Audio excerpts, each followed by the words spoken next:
Hello viewers out there, you're welcome once again to Sports Orbit. My name is Afa Cho. Salifu Usman is also in the studio with me. Salifu, welcome to today's edition of the program. Thank you, Ashu. On today's edition, we begin straight from athletics, where the Athletics Federation of Nigeria is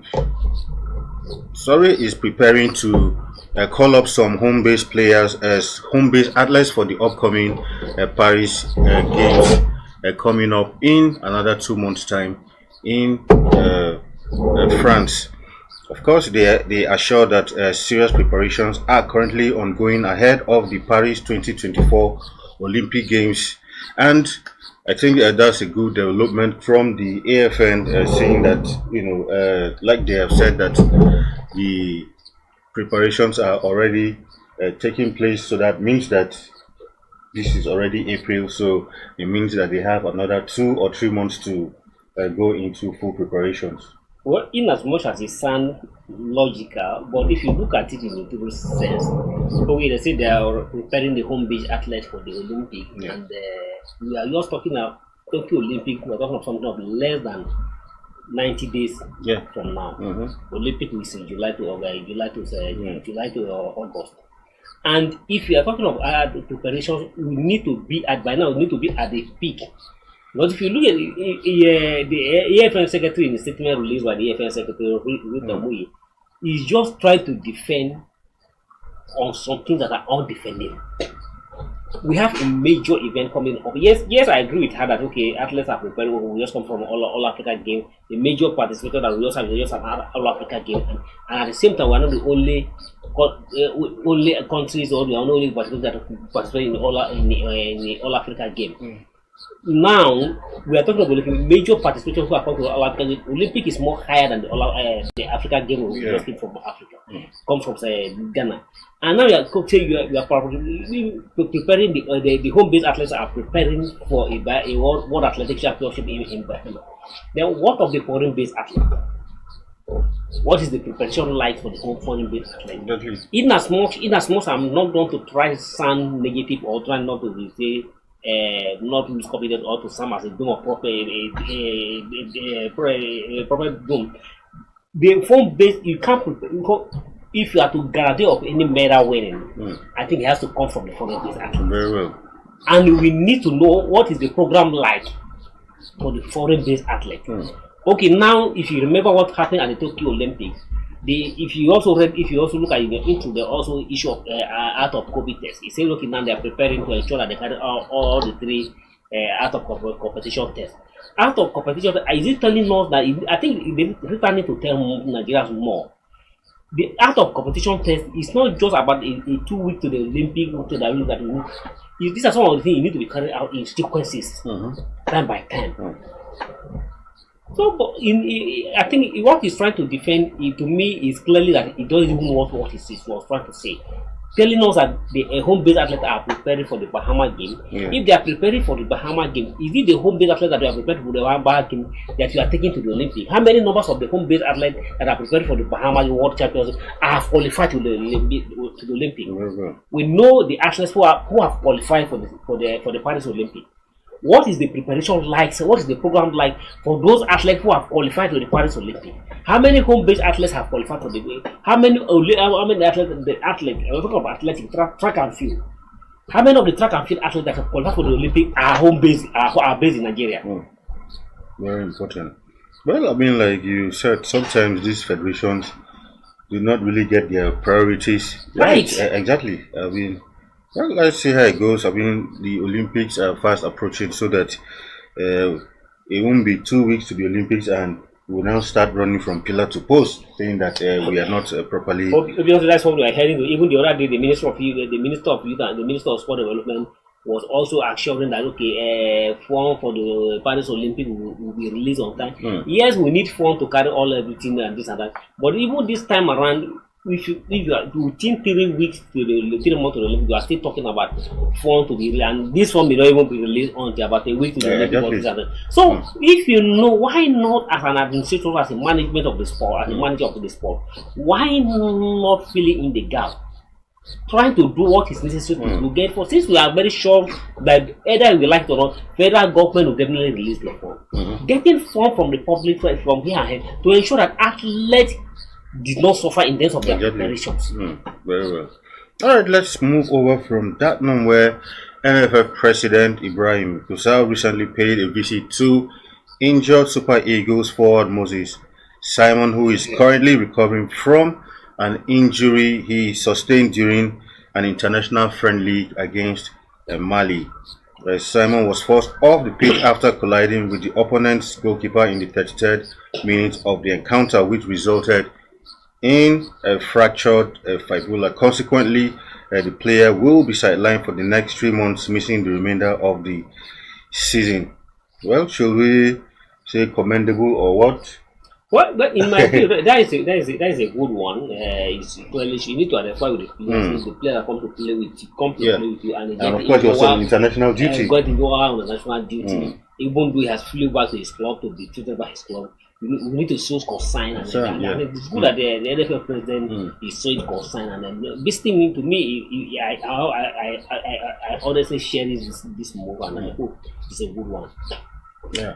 All right. Let's move on to the NPFL now, where Rivers United are out of the relegation zone after a 2-0 home win over league leaders Enugu Rangers, while Eyimba stayed on course to challenge for the title after a hard-fought draw at Sunshine Stars. Rivers United now have 37 points from 25 matches, while Sunshine Stars were sucked into the drop zone after they were held by 1-1 draw by visiting Eyimba. Good one for Rivers United. Actually, for a long time, it was one of the matches I watched during the weekend on a certain station who beings NPFL. But interesting game it was. Rangers versus Rivers United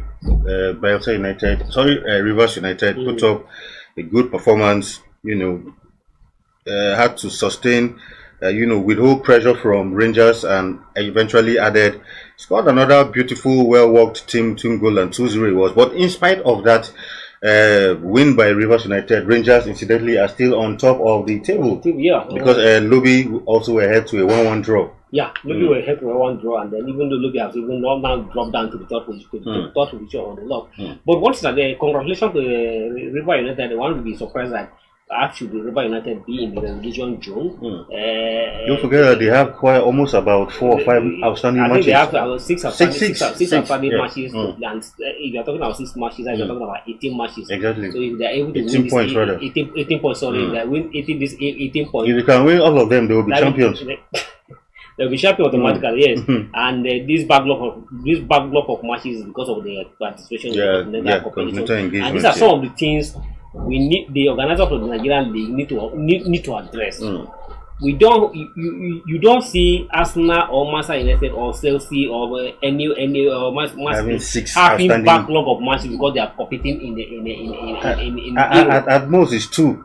At most you have 2. At most two outstanding matches. The idea of cancel the match or postponing the match because one is engaged in continental competition, it doesn't arise. You need to program your program and draw your calendar well so that you should be aligned. And any league should know that his club will participate in competition, and you have to make a window for those ones. Yes, we know outstanding sometimes match can be collected, but just like you say, it shouldn't be more than 2. Having 6 backlog of matches to me is uncalled for. Oh, completely. Exactly.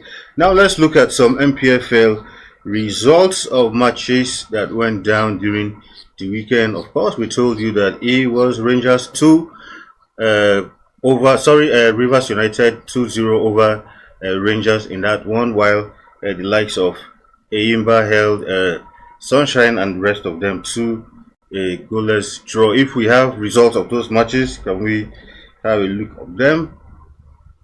Well, result of the NPFL matches. Well, while we await those results, we'll go forward now to the Tigers. All right, okay, there we have it. Of course, biggest winners for the weekend: Kano Pillars 4-0 over Gombe United, Kwara United 1-0 over Akwa United. Of course, for Plateau United 1-0 over Remo Stars, while Lobby, of course, 0-0 with Bendel. Bendel Insurance. Niger Tornadoes 2 over Doma United, while Sunshine 1-1 against Eyimba. Yes, for fantastic weekend for the Nigerian club. Eyimba playing away to Sunshine and getting a draw, and that draw has given them more advantage, moving to the closing gap on the Region United, who lost to River United or away to the Port Harcourt. Now the point difference between the Rangers, who are still talking the log, is just 2 points. Has been narrowed down to just 2 points now. Yeah, let's look at the table and Lobby that earlier the Pacesetters are now dropping to the second position, and the Canopilla smashing the Gobe United 4-0 fantastic result, and the Gobe United appear that Gobe United may likely be a farewell to the Premier League this season. Of course, there you have it. Rangers 54 points, Eyimba 52, closing well. Lobby Stars 52. The same point. Exactly, same point. At the time, it was looking like Lobby Stars were going to run away. but somehow Rangers somehow have bounced back, and you see, in spite of their defeat yesterday, they are still on top with 54 points. And if you look at this top 5 now, as it is now, even Remo Star, who are on 50 points, still have a match at hand. What that means that if they win that match, that means they will even be on the second position. Exactly. So what it means that both from number 1 to 5 all have a reliable chance of winning, emerging the champion with 7 matches to go. 7 matches for that we're talking about a cumulative of 21 points. So obviously there's a lot to play for. So in this case, we say we have a 5-horse race. Yeah, you can even more than 5. If you can show us the foot table, let's see. Look at the foot table. Look at the others on the log of the table. I mean that you may even go beyond the full 5-horse race.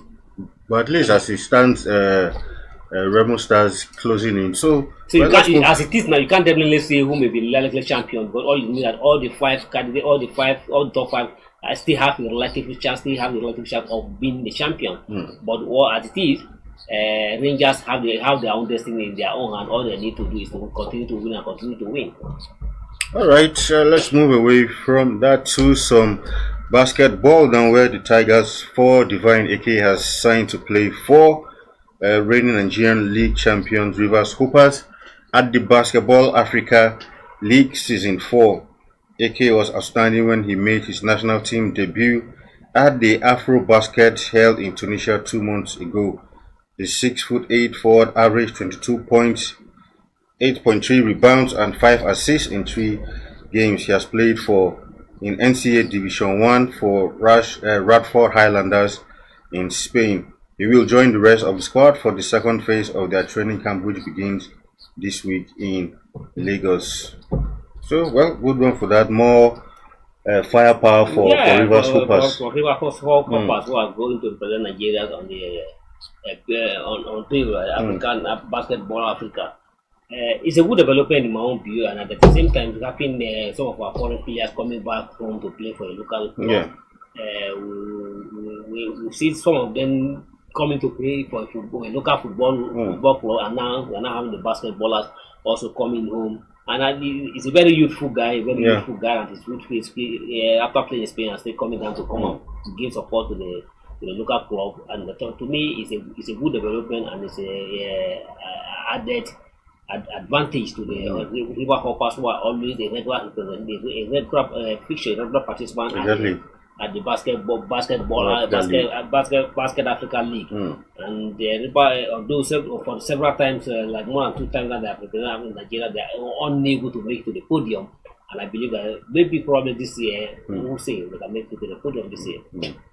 All right, some other news to some Swan News now, where Sport Writer Association of Nigeria has given immediate past president Dr. Honor Sirawu 7 days to return official documents and property of the association in his possession. This was contained in a letter dated April 17th and addressed to the former president. The letter, which was signed by Secretary General of the association, Iken Okonkwo, specifically listed the item expected from the former president to include a certificate, original CAC certificate, details of appointed patrons other documents, property, and assets. So and so. So what is the problem? I mean, same Nigerian problem. You see, so it doesn't matter whether you are a journalist, politician, whoever you might be. I think Nigeria is Nigeria. You leave office and you want to still withhold to property belonging either to government or to the association. It's not funny, honestly. It's like in Nigeria, I don't know, like we normally say in the local policy, who swear for Nigeria. Yes. Because the leadership program in Nigeria, we thought it's at the top. Yes, just only for politicians. Politicians, but now it's at every level of leadership. You begin to have a question. Sometimes you even see the bar association, a lawyers body have elections and they split into two factions. These are the legal leaders. Exactly. So and even the journalists who are also the watchdog are now creating a program. The ordinary journalist supposed to show a typical example, supposed to play by and show Nigerian a good example to follow. If journalists who write report the misdeed of other politicians, should not be able at the same time toward the same line what we write and criticize. I can't imagine just a bit association like sport. You held the position for 6 years. Even for 6 years, when your tenure expired, when you were due to organize an election, you drag it for you almost spend another extra year. And after you eventually held the election, organized the election, and somebody a new ESCO emerged. This is 8 months now after the election. 8 months after the election, we have new leadership, and still you are still holding on to a key document that belongs to the association. Like you read particularly the registration certificate of the association. What are you holding? So if you are holding the registration, so that means what have you handed over to the new president? Exactly. It means you still hold the key. You still hold the everything. Of the association. If the new president don't have the certificate of the association, it means what is he ruling? What is he preside over? So I think we almost should do himself, as his name apply, do himself a good honor and honorably submit all the documents. Exactly, because if they call him honor, he should respect himself as honor himself to submit. Because what I hold is because these are not your documents. It's not your document. What are you holding the certificate for? What are you holding the names of who are the patrons and who are? Why are you holding all those the certificate, everything for? So make this thing to allow the association move forward. A really terrible one. Alright, let's move over from that now to some other news where former Barcelona legend Rivaldo has urged the club to appoint Jose Mourinho as their next manager to replace Xavi Hernandez. Recall that the Portuguese is available after he was dismissed by Roma earlier in the season. Xavi will leave Barca at the end of the season. However, in a chat with Mundo Deportivo, Rivaldo stated that Mourinho would do the perfect job for Barca. Do you see the possibility of this happening? Well, Mourinho is always a Mourinho, and one thing you can be guaranteed that if Mourinho moved to Barca, at the same time, it will also hype the Spanish La Liga, the rivalry between Barcelona and the Madrid will also be hyped up again and will be rekindled. And at the same time, but one thing is, I'm not saying, but the Barcelona style of play is different from the Mourinho style of play of football. The Barcelona tiki-taka game is not the kind of game that Mourinho coach. I don't even think the Barca hierarchy would even allow based on the rivalry we saw when he was in charge at Madrid. Exactly. So, obviously, but sometimes they say there's no permanent enemy. It's all about business. It's all about this. So who can ever think that Manchester United would hire Mourinho? Exactly. When Mourinho was in Chelsea. But at the end of the match, when they hire Mourinho, and at the same time from Madrid, they also moved to Tottenham. So you can never say because he was in Madrid and because of the rivalry he had within Madrid and Barcelona, he will not come across Barcelona if the vacancy or the hierarchy will not. But one thing I feel that it may not be possible is the Mourinho style of ball and the kind of philosophy Barcelona is known for. Yeah, exactly. All right, now still in Europe, where Leverkusen has maintained their unbeaten run 245 games after a 1-1 draw rather at Dortmund. Well, for Leverkusen, the adventure continues. Honestly, Xabi Alonso is the new model of football coaches. The guy has done himself a good name, has created a good name for himself. Going 45 matches without testing a defeat. Yeah. Obviously, he's a born champion, and he has played all competitions. In all competition, play league without testing a defeat, and we win the league with 5 matches to go. For this season, in all competition, both in Europe and in domestic football, you are yet to lose a match. Yeah. That is fantastic. All right, quickly we'll go to some. Of course, the FA Cup semi-final results. 2 matches were played. First, it was City against Chelsea, then United against Coventry. For City against Chelsea, it was 1-0. It was a lot of people had hopes that Chelsea, right? Although Chelsea had a good game, they dominated, but their lack of having a proper finisher was their undoing. And at the same time, even lack of confidence. Exactly, because that's when I begin to consider yourself as inferior to a particular team. Even when you try to play well, you still give them that so much respect. To Chelsea in the league this season, both games they all played out a draw with Man City. Interesting encounters. In that game yesterday, it's certain Jackson, can't remember his first name, the Chelsea striker. I mean, that guy is simply not Chelsea quality. Because he missed so many chances. Chances, so many point blank chances, and at the end of the day, it was even a minute Bernardo Silva goal that gave Man City. Congratulations of Man City. Of course, in the other one, narrow escape for United after going 3-0 up. Coventry had to equalize 3-3, and you had to take penalties for United to seal another rematch with City. I think that penalty also some players saved Ten Hag a lot of shame yesterday. I can't really understand. How can you go against a champions team?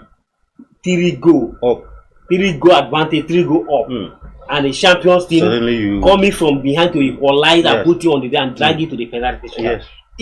If Man could have lost that match in penalty yesterday, and I think if the Man U hierarchy or the leadership have failed to sack Ten Hag at that spot, I think even me will be among those who will march from Nigeria to England to Manchester and force Ten Hag to step down. Well, I can't imagine 3 go up against a champions team, Coventry to do don't know anywhere, and came from behind. So it's like tactically. Let's not even talk about the players. Tactically, something is tactically wrong with Man U. It happened in Champions League. So many times in the Champions League against Copenhagen. That's Copenhagen now. When you went up, where you went up and they allowed them to come from behind and equalize and they won the match. It is so unfortunate. So Ten Hag, I think irrespective of what happens, whether he wins this cup or not, I'm sure Ten Hag. No, I was reading one story online when Alan Shearer was saying that either he won or lose, Manchester United will definitely more high, because even him, you know that his job is ended. They are just waiting for him to end the season because he doesn't have anything to prove. Obviously, it's no longer good for Man U. All right, quickly, let's take a look at some EPL results. Of course, matches went down during the weekend. Let's have a look at them quickly. Of course, Liverpool back to winning ways 3-1. It was over Fulham. Aston Villa 3-1. Aston Villa, strengthening their hold on the top 4. Arsenal also bounced back from defeat 2-0 against Wolves. It was Burnley 4-1 against Sheffield. If that will be enough to rescue them from relegation, that is yet to be seen. Everton 2-0 against Nottingham Forest. Hopefully they escape. While Crystal Palace 5-2 over West Ham. It was Salifu. Yeah, I think the most interesting match was the Liverpool Fulham yesterday. One was hoping that the Fulham will be able to get a point against Liverpool. But Jim Klopp was able to make some changes, and that changed the game, and then the game switched on their way. And now they are jointly talking along with Arsenal, 2 points ahead of the original leader. Because they are just holding on as a fake leader. So the original leader is Man City. So and they have now 2 games. I think. So Man City have one game. They have one game. But by the time they come back, they may likely have 2 games, because Arsenal is going to play Chelsea on Tuesday tomorrow. And it's another game. It's another tricky time for Arsenal. it's a match that everybody's already watched out for. If Arsenal must drag this title, to the end of the season, they must get the result against Chelsea tomorrow before they come up against Man U and then Tottenham. All right, interesting matchups it was for the weekend. Of course, like we said, Chelsea, Arsenal will be in action tomorrow once again. We'll keep an eye on that. We draw the curtain on today's episode of the program. Hopefully, we're back on Thursday to give you another exciting edition. Talifu, thank you for being in the studio once again. Thank you, Alpha. Until we come your way again, do have a wonderful time. My name is Alpha Acho, and it's bye for now. Thank you for watching. For sponsorship and advert, I'm not saying no more. 080 3688